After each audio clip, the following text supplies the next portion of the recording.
एक बार गिलहरी और कौवा कहीं जा रहे थे। रास्ते में उन्होंने देखा कि एक मकान के आगे एक पुरुष रो रहा है और उसका सारा सामान घर के बाहर पड़ा हुआ है। उसके बच्चे और उसकी बीवी भी साथ में रो रहे हैं। सब बहुत ही परेशान लग रहे थे। तब कौवे ने गिलहरी से पूछा, ये क्या हो गया है? पहले तो ये आदमी इस घर के अंदर रहता था और बहुत ही खुशहाल था। अब इसका सारा सामान घर के बाहर क्यों पड़ा हुआ है और ये रो क्यों रहा है? तब गिलहरी ने बताया, देखो, ये इसके लालच का नतीजा है। इसने अधिक लालच किया, इसी कारण से इसका ये मकान इसके हाथ से चला गया और ये अब रोड पर आ गया है। कौवे ने कहा, मुझे समझ नहीं आया, कृपया मुझे फिर से सही से बताओ। तब गिलहरी ने कहा कि ये आदमी पहले बहुत ही खुशहाल ज़िंदगी जीता था और बहुत ही अच्छी नौकरी करता था। एक बार ये जुआ खेलने के लिए अपने दोस्तों के साथ बैठ गया। जुए में ये जीत गया। तब इसे जुआ खेलना बहुत अच्छा लगा।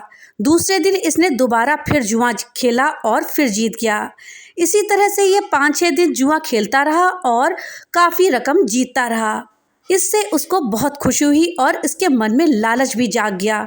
इसने सोचा कि जब मैं इतने पैसे लगाकर इतना पैसा जीत सकता हूँ तो क्यों ना अपना घर बार ज़मीन जायदाद सब कुछ जुए में लगा दूँ। फिर इसने जुआ खेला और जुआ खेलने में अपनी सारी ज़मीन जायदाद मकान पैसा सब कुछ लगा दिया और उसी दिन ये जुए में सब कुछ हार गया। एक लालच की वजह से इसके हाथ से सब कुछ निकल गया और ये रोड पर आ गया। इसीलिए कहते हैं कि लालच बहुत ही बुरी बला है। लालच करने वाला व्यक्ति कहीं का नहीं रहता है। तब गिलहरी बोली, कौवे, मैं तुमको समझाने के लिए इसके विषय में एक कहानी सुनाती हूँ, इसे ध्यान से सुनना। एक शहर में एक आदमी रहता था। वो बहुत ही लालची था। उसने सुन रखा था कि अगर संतों और साधुओं की सेवा करा जाए तो बहुत धन प्राप्त होता है। ये सोचकर उसने साधु संतों की सेवा प्रारंभ कर दी। एक बार उसके घर में बड़े ही चमत्कारी संत आए।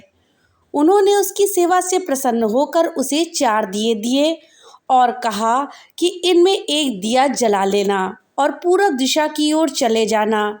जहाँ ये दिया बुझ जाए वहाँ की ज़मीन खोद लेना, वहाँ तुम्हें काफ़ी धन मिल जाएगा। अगर फिर तुम्हें धन की आवश्यकता पड़े तो दूसरा दिया जला लेना और पश्चिम दिशा की ओर चले जाना। जहाँ दिया बुझ जाए वहाँ की ज़मीन खोद लेना, तुम्हें मनचाही माया मिल जाएगी। फिर भी संतुष्टि ना हो तो तीसरा दिया जला लेना और दक्षिण दिशा की ओर चले जाना। उसी प्रकार दिया बुझने पर जब तुम वहाँ पर ज़मीन खोदोगे तो तुम्हें बहुत सारा धन मिलेगा। फिर तुम्हारे पास केवल एक ही दिया बचेगा और एक ही दिशा रह जाएगी। तुम्हें यह दिया ना ही जलाना है और ना ही इसे उत्तर दिशा की ओर ले जाना है। यह कहकर संत चले गए। लालची आदमी उसी वक्त पहला दिया जला करके पूरब दिशा की ओर चल पड़ा। दूर जंगल में जाकर दिया बुझ गया। उस आदमी ने उस जगह को खोदा तो उसे पैसों की भरी हुई एक गागर मिली। वो बहुत खुश हुआ। उसने सोचा कि इस गागर को फिलहाल यहीं रहने देता हूँ, फिर कभी ले जाऊँगा। पहले मुझे जल्दी ही पश्चिम दिशा वाला धन देख लेना चाहिए। यह सोचकर उसने दूसरे दिन दूसरा दिया जलाया और पश्चिम दिशा की ओर चल पड़ा। दूर एक उजाड़ स्थान में जाकर दिया बुझ गया। वहाँ उस आदमी ने जब जमीन खोदी तो वहाँ पर उसे सोने की मोहरों से भरा हुआ एक घड़ा मिला। उसने घड़े को भी यही सोचकर वहीं रहने दिया कि पहले दक्षिण दिशा में जाकर देख लेना चाहिए। जल्दी से जल्दी ज़्यादा से ज़्यादा धन प्राप्त करने के लिए वो बेचैन हो उठा। अगले दिन वो दक्षिण दिशा की ओर चल पड़ा। दिया एक मैदान में जाकर बुझ गया। उसने वहाँ की ज़मीन जब खोदी तो उसे हीरे मोतियों से भरी 2 पेटियाँ मिली। वो आदमी अब बहुत खुश था। वो सोचने लगा कि अगर तीनों दिशाओं में इतना धन मिला है तो चौथी दिशा में इससे भी ज़्यादा धन मिलेगा। फिर उसने मन में ख्याल किया कि संत ने उसे चौथी दिशा की ओर जाने के लिए मना किया है। दूसरे ही पल उसके मन में आया कि हो सकता है उत्तर दिशा की दौलत संत अपने लिए रखना चाहते हो। मुझे जल्दी से जल्दी उस जगह पर भी कब्जा कर लेना चाहिए। ज़्यादा से ज़्यादा धन प्राप्त करने के लालच में उसने संत के वचन को दोबारा सोचा ही नहीं।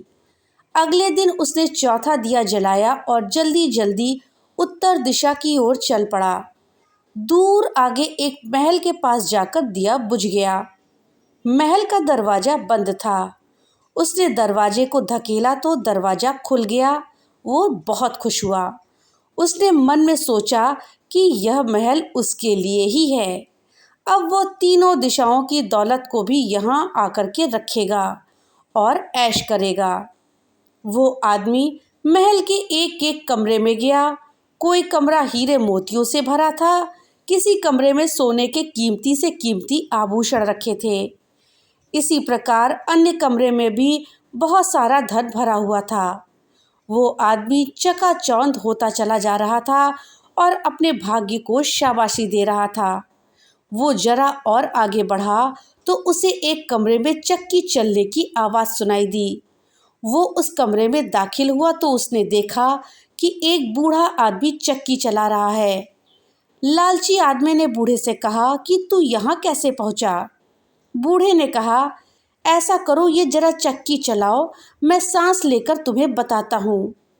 लालची आदमी ने चक्की चलानी प्रारंभ कर दी। बूढ़ा चक्की से हट जाने पर ऊंची ऊंची हंसी हंसने लगा। लालची आदमी उसकी ओर हैरानी से देखने लगा।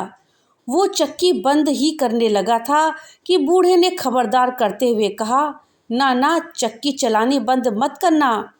फिर बूढ़े ने कहा, ये महल अब तेरा है, परंतु यह उतनी देर तक खड़ा रहेगा जितनी देर तक तू चक्की चलाता रहेगा। अगर चक्की चलनी बंद हो गई तो ये महल गिर जाएगा और तू भी इसके नीचे दबकर मर जाएगा।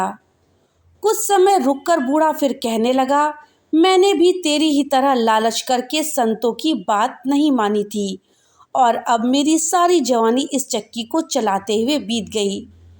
वो लालची आदमी बूढ़े की बात सुनकर रोने लगा और कहने लगा कि अब मेरा इस चक्की से छुटकारा कैसे होगा।